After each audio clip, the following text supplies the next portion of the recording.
नहमदुहु व नसल्ली अला रसूलिल करीम अम्मा बाद क़ाल अल्लाहु तबारक व तआला फ़ी कलामिहिल हकीम तआवनु अलल बिर्रि वत तक़वा व ला तआवनु अलल इस्मि वल उद्वान अल आया।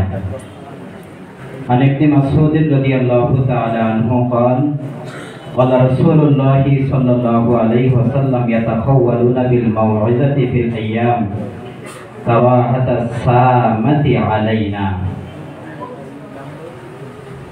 उपस्थित हजरत उलामाए केराम आमार आजिज तोलाबा জামিয়া সৈয়দ ফজলুল করিম রহমতুল্লাহ আলাইহি পাঠাগারের উদ্যোগে আয়োজিত প্রতিযোগিতা অনুষ্ঠানের পুরস্কার বিতরণী অনুষ্ঠান আপনারা অনেকেই সেখানে অংশগ্রহণ করেছেন। এর মধ্যে অনেকে উত্তীর্ণ হয়েছেন, পুরস্কার প্রাপ্ত হয়েছেন, পুরস্কার পেয়েছেন, আবার অনেকে পাননি। যারা পুরস্কার পেয়েছেন আলহামদুলিল্লাহ, তাদের ভাগ্য প্রসন্ন। কিন্তু যারা পুরস্কার পাননি তারা মনোক্ষুণ্ণ হবেন না, কষ্ট পাবেন না। যারা অংশগ্রহণ করতে পারেনি আপনি তাদের থেকে ভালো। এই অনুষ্ঠানের মধ্যে এক গ্রুপ ছিল বক্তা আর এক গ্রুপ ছিল শ্রোতা। दोनों ग्रुप ही भाग्यवान। आरेक ग्रुप छिलो हतभागा, तारा ना बक्ता छिलो ना श्रोता छिलो, तारा बाहिरे बाहिरे घुरছে, সময়কে নষ্ট করেছে, এরা হতভাগা। তো যাই হোক, যারা অংশগ্রহণ করেছেন তারাও সৌভাগ্যবান, যারা সামনে বসে শুনছেন তারাও সৌভাগ্যবান। যারা এই বছর যারা অংশগ্রহণ করতে পারেননি আপনি মনে মনে দৃঢ় সংকল্প করেন যে ইনশাআল্লাহ আমি আগামী বছর অবশ্যই অংশগ্রহণ করব। কে নিয়ত করা যায় ইনশাআল্লাহ? আমি একটি আয়াত তেলাওয়াত করেছি। আল্লাহ পাক রব্বুল আলামিন বলেন তাআওয়ানু আলাল বিররি ওয়াত তাকওয়া ওয়া লা তাআওয়ানু আলাল ইসমি ওয়াল উদওয়ান। তোমরা পরস্পর একে অপরকে তাকওয়া কল্যাণকর কাজে, নেক কাজে একে অপরকে সাহায্য সহযোগিতা করো, গুনাহ মন্দ পাপাচারিতার কাজে একে অপরকে সাহায্য সহযোগিতা করো না। এই আজকে আপনাদের প্রতিযোগিতা অনুষ্ঠান হয়েছে, এটা অবশ্যই একটা নেক কাজ, ভালো কাজ। দেখবেন কেউ যদি ভালো বক্তব্য দিতে পারে, সে যদি এটাকে নোট করে, তাহলে সে অন্যকে দেখায় না যে যদি আমি অন্যকে দেখাই তাহলে তো সে ভালো আমার থেকে উপস্থাপন করবে, পুরস্কারটা সে পেয়ে যাবে না, এটা না।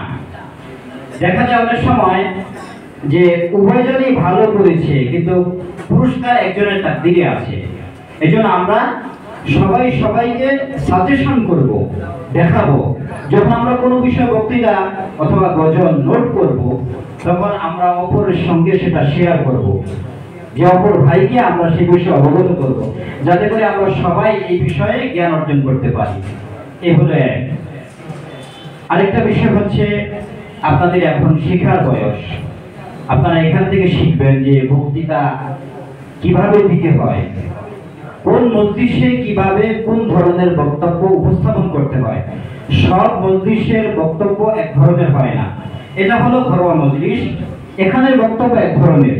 আপনি যখন বাইরে যাবেন, সামাজিক কোনো অনুষ্ঠান থাকবে, সেখানের বক্তব্য আরেক ধরনের। যখন এটা জাতীয় পর্যায়ে হবে, জাতীয় পর্যায়ের সেমিনার হবে, তখন সেটা আরেক ধরনের বক্তব্য। সব জায়গায় নরম কথা বলা এটা আদবের খেলাফ, আবার সব জায়গায় গরম কথা বলা, একই ভয়েসে একই ধাঁচে কথা বলা, এটাও বক্তব্যের নিয়ম নীতির লঙ্ঘন। এজন্য এখান থেকে আপনারা শিখবেন যে আমি কোন কথাটা কোন অ্যাঙ্গেলে বলবো, কোন কথাটা কোন ভাষায় কোন ভাবে উপস্থাপন করলে আমার সামনের শ্রোতারা আমার কথাটাকে সহজভাবে নিতে পারবে, এবং জায়গা বিশেষ এই জায়গায় আমার এই কথাটা বলা সমীচীন কিনা। আমি যে কথাটা বলছি প্রতিটা কথার একটা ওজন আছে। আমি যে কথাটা বলবো এই কথাটা আমার সামনে উপস্থিত শ্রোতা মণ্ডলী এই কথার ওয়েট নিতে পারবে কিনা, এবং যেই জায়গায় যেই মহলে বসে আমি কথা বলছি ওই জায়গাটাও আমার এই কথার ওয়েট সহ্য করতে পারবে কিনা, এটা চিন্তা ভাবনা করে তারপর আমি কথা বলবো। আমি আপনাদের সামনে সহিহ বুখারীর একটা হাদিস তেলাওয়াত করেছি। সহিহ বুখারীর 68 নম্বর হাদিস। আল্লাহর হাবিব সাল্লাল্লাহু আলাইহি ওয়াসাল্লাম হযরত ইবনে মাসউদ থেকে বর্ণিত, তিনি বলেন আল্লাহ হাবিব সাল্লাল্লাহু আলাইহি ওয়াসাল্লাম বলেছেন ইয়াতাখাওয়ালুনা বিল মাওয়াইযাতি ফিল আইয়াম কারাহাতাস সামাতি আলাইনা। আল্লাহ হাবিব সাল্লাল্লাহু আলাইহি ওয়াসাল্লাম শ্রোতাদের অবস্থা দেখে তিনি বক্তব্য দিতেন যে আমি বক্তব্য দিচ্ছি, আমার বক্তব্যটা কি অতিরিক্ত লম্বা হয়ে যাচ্ছে, আবার একেবারে সংক্ষিপ্ত হচ্ছে কিনা। অর্থাৎ শ্রোতাদের অবস্থা বুঝে বক্তব্য দিতে হবে।